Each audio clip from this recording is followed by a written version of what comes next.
حضرت ابو ہریرہ رضی اللہ تعالی عنہ سے مروی ہے کہ رسول اللہ صلی اللہ تعالی علیہ وآلہ وصحابہ وسلم نے فرمایا، جو شخص صبح بعد نماز فجر ان مبارک کلمات کو پڑھ لے گا تو وہ رات تک اللہ تعالی کی حفاظت میں رہتا ہے، اور جو رات کو پڑھ لے وہ صبح تک اللہ تعالی کی حفاظت میں رہتا ہے۔ صحابہ کرام رضوان اللہ تعالی علیہم اجمعین نے عرض کی، یا رسول اللہ صلی اللہ تعالی علیہ وآلہ وسلم، اگر اس نے یہ مبارک کلمات پڑھی ہوں تو نزاع کا وقت آن پہنچا تو آپ صلی اللہ علیہ وسلم نے فرمایا، اس دن یا اس رات بسم اللہ الرحمن الرحیم، السلام علیکم ورحمۃ اللہ۔ محترم ناظرین، حضرت عبداللہ بن عمر ابی سے مروی ہے کہ نبی اکرم صلی اللہ تعالی علیہ وسلم نے فرمایا، اللہ تعالی اپنے بندے کی توبہ کے سبب اس شخص سے بھی زیادہ خوش ہوتا ہے جو ایک خطرناک جنگل میں سفر کر رہا تھا، وہاں اس کی سواری کھو گئی اور اس پر سارا زاد سفر اور کھانا پینا بھی جاتا رہا، وہ وہاں بھوکا پیاسا لیٹ گیا تاکہ اسے موت آ جائے، اس کی آنکھ لگ گئی، مگر جب وہ اٹھا تو اس کی سواری اس کے پاس کھڑی تھی اور وہ سارا زاد سفر بھی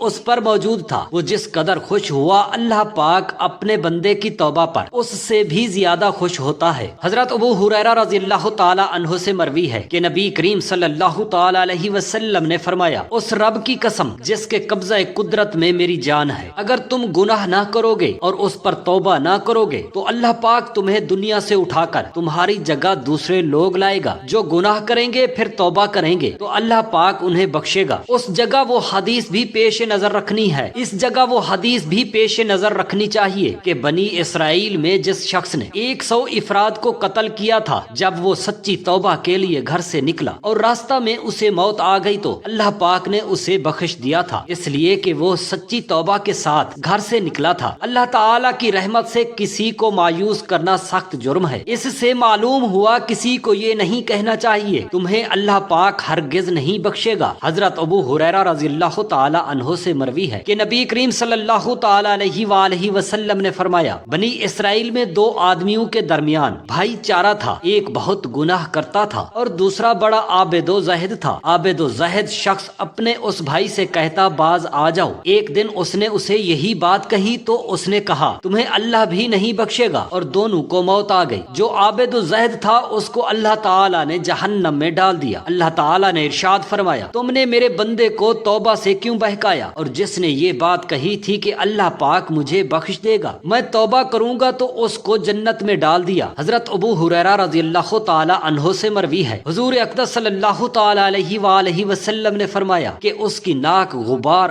آلود ہو، اس کی ناک خاک آلود ہو، یعنی ذلیل و رسوا ہو۔ کسی نے عرض کیا، یا رسول اللہ صلی اللہ تعالی علیہ وآلہ وسلم، وہ کون ہے؟ حضور صلی اللہ تعالی علیہ وآلہ وسلم نے فرمایا کہ جس نے ماں باپ دونوں کو یا ایک کو بڑھاپے کے وقت پایا پھر ان کی خدمت کر کے جنت میں داخل نہ ہوا۔ حضرت معاویہ رضی اللہ تعالی عنہ سے روایت ہے کہ ان کے والد حضور اقدس صلی اللہ تعالی علیہ وآلہ وسلم کی خدمت اقدس میں حاضر ہوئے اور عرض کیا، یا رسول اللہ صلی اللہ تعالی علیہ وآلہ وسلم، میرا ارادہ جہاد میں جانے کا ہے، آپ سے مشورہ لینے کے لیے حاضر ہوا ہوں۔ آپ صلی اللہ علیہ وآلہ وسلم نے ارشاد فرمایا، کیا تیری ماں زندہ ہے؟ عرض کیا ہاں۔ فرمایا، اس کی خدمت اپنے اوپر لازم کر لے کہ جنت ماں کے قدموں کے تلے ہے۔ حضرت ابن عباس رضی اللہ تعالی عنہما نے فرمایا کہ حضور اقدس صلی اللہ تعالی علیہ وآلہ وسلم نے فرمایا کہ جس نے اس حال میں صبح کو ماں باپ کے بارے میں اللہ تعالی کا فرما بردار رہا تو اس کے لیے صبح ہی کو جنت کے 2 دروازے کھل جاتے ہیں، اور اگر والدین میں سے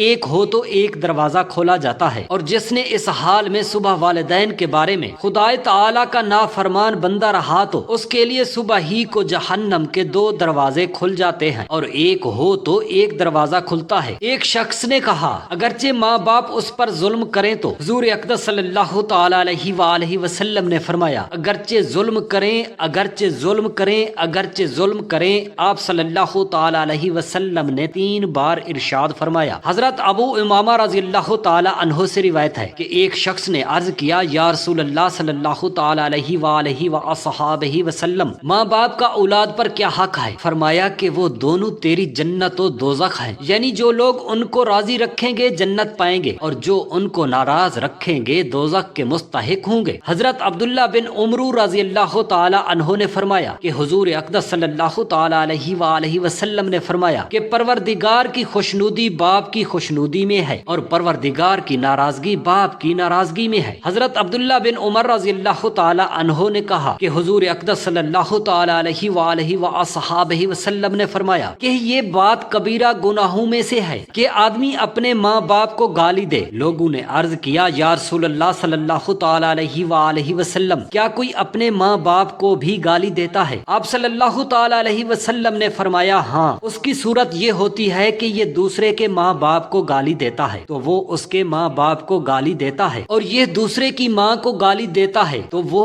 اس کی اپنی ماں کو گالی دیتا ہے۔ حضرت ابو ہریرہ رضی اللہ تعالی عنہ سے روایت ہے، حضور اقدس صلی اللہ تعالی علیہ وآلہ وصحابہ وسلم نے فرمایا کہ جو ماں باپ دونوں یا ان میں سے کسی ایک کی قبر پر ہر جمعۃ المبارک کو زیارت کے لیے حاضر ہو تو اللہ تبارک و تعالی اس کے گناہ بخش دے گا اور وہ ماں باپ کے ساتھ اچھا برتاؤ کرنے والا لکھا جائے گا۔ حضرت ابو ہریرہ رضی اللہ تعالی عنہ سے مروی ہے کہ رسول خدا صلی اللہ تعالی علیہ وآلہ وسلم نے فرمایا جو شخص صبح بعد نماز فجر آیت الکرسی صبح کے وقت پڑھ لے وہ رات تک اللہ پاک کی حفاظت میں رہتا ہے، اور جو رات کو آیت الکرسی پڑھ لے وہ صبح تک اللہ پاک کی حفاظت میں رہتا ہے۔ صحابہ کرام رضوان اللہ تعالی علیہم اجمعین نے عرض کی یا رسول اللہ صلی اللہ تعالی علیہ وآلہ وسلم، اگر اس نے یہ مبارک کلمات بھی پڑھی ہوں تو نزاع کا وقت آن پہنچا تو آپ صلی اللہ تعالی علیہ وآلہ وسلم نے فرمایا اس دن یا اس رات یہ مبارک کلمات اللہ پاک اس کے دل سے اٹھا لے گا۔ مروی ہے کہ مصر کا ایک صالح نوجوان بری صحبت میں بیٹھنے سے برا ہو گیا۔ حضرت عمر فاروق رضی اللہ تعالی عنہ نے اس نوجوان کی اس صالحیت کی وجہ سے محبت تھی۔ اس نوجوان کا حال بگڑنے کی بات سن کر آپ رضی اللہ تعالی عنہ کو بہت رنج پہنچا۔ آپ رضی اللہ تعالی عنہ نے اسے یہی آیت لکھ کر بھیجی۔ اس پر ایسا اثر ہوا کہ وہ پھر نیکی کے راستہ پر آ گیا۔ اللہ تبارک و تعالی سے دعا ہے میرے تمام مسلمان بہن بھائیوں کے بچوں کو اللہ پاک اپنے حفظ و امان میں رکھے، آمین یا رب العالمین۔ جزاک اللہ